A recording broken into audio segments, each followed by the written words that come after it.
하나님의 옛날 이야기, 그 69번째 이야기를 시작합니다. 엘리사는 하나님의 선지자로서 사람들에게 위로와 사랑의 말씀을 전하고 있었어요.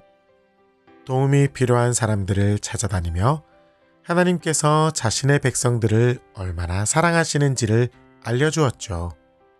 하지만 여전히 북이스라엘의 왕과 지도자들은 하나님을 떠나 자기 마음대로, 자기 생각대로 나라를 다스리고 있었어요. 그 어떤 하나님의 말씀도 엘리사 선지자의 외치는 소리도 들으려 하지 않았죠. 하나님은 그런 북이스라엘의 위기를 허락하셔서 하나님을 떠난 이들에게 경고하셨어요. 바로 아람의 군대가 몰래 그들을 공격해오기로 했던 거예요.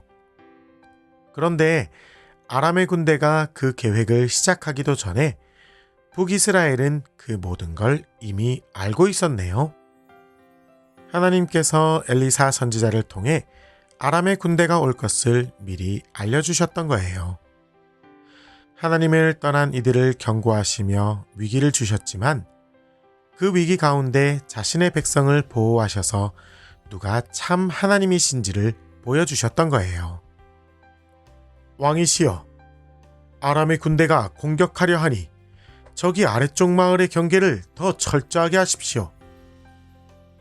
왕이시여, 이번엔 위쪽 마을입니다. 그곳에 배수로를 타고 온다고 하니 뚜껑을 만들어 누르십시오. 왕이시여, 내일은 한밤중에 몰래 들어온다고 합니다. 내일만큼은 온 동네에 불을 환하게 켜두시지요. 그렇게 북이스라엘은 아람의 모든 공격을 막을 수 있었어요. 적군이었던 아람 왕은 화가 머리끝까지 났죠. 아니, 어떻게 우리의 비밀 계획이 매번 이렇게 막히는 거야? 도대체 누가 우리의 계획을 자꾸만 알려주는 거야? 그런 왕의 질문에 한 신하가 조심스럽게 이야기했어요. 왕이시여, 누가 우리를 배신한 것이 아니라 북이스라엘의 엘리사라는 선지자가 우리의 모든 계획을 하나님께로부터 듣는다고 합니다. 그 선지자는 왕께서 몰래 코를 파는 것도 알고 있다고 합니다. 뭐라? 그럼 내가 코를 파서 벽에 몰래 붙인다는 것도 알고 있단 말이야? 아람 왕은 고민했어요. 우리의 계획을 다 안다고 하면 도대체 어떻게 그들과 싸운단 말인가? 안 되겠다. 그 계획을 듣는다는 엘리사부터 없애야겠다. 아람은 엘리사가 있다는 도단이라는 곳을 가장 먼저 공격하기로 했어요. 이번에는 계획을 알아도 막을 수 없도록 아람에서 가장 강한 군인들을 모두 보냈죠. 그렇게 아람은 강한 군인들로 도단성을 둘러쌌어요.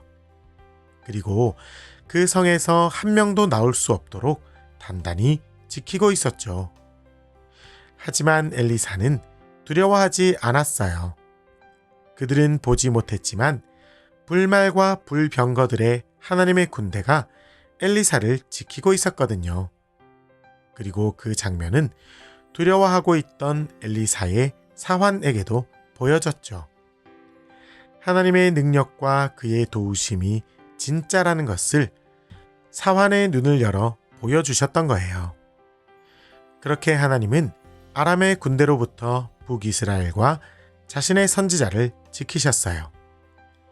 위기로 경고하셨지만 그 경고가 심판이 아니라 사랑임을 말씀하시면서 말이에요.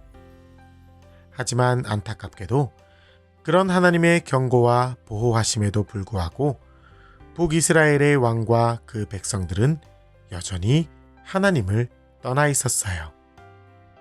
여러분, 때로 하나님은 위기를 통해 우리를 경고하실 때가 있어요. 하지만 그 경고는 우리가 돌아오기를 기다리시는 하나님의 사랑이죠. 오늘 하루 그런 하나님의 사랑의 부르심 앞에 다시 하나님께로 돌아오는 우리 모두가 되길 기도할게요. 그럼 우리 모두 오늘도 샬롬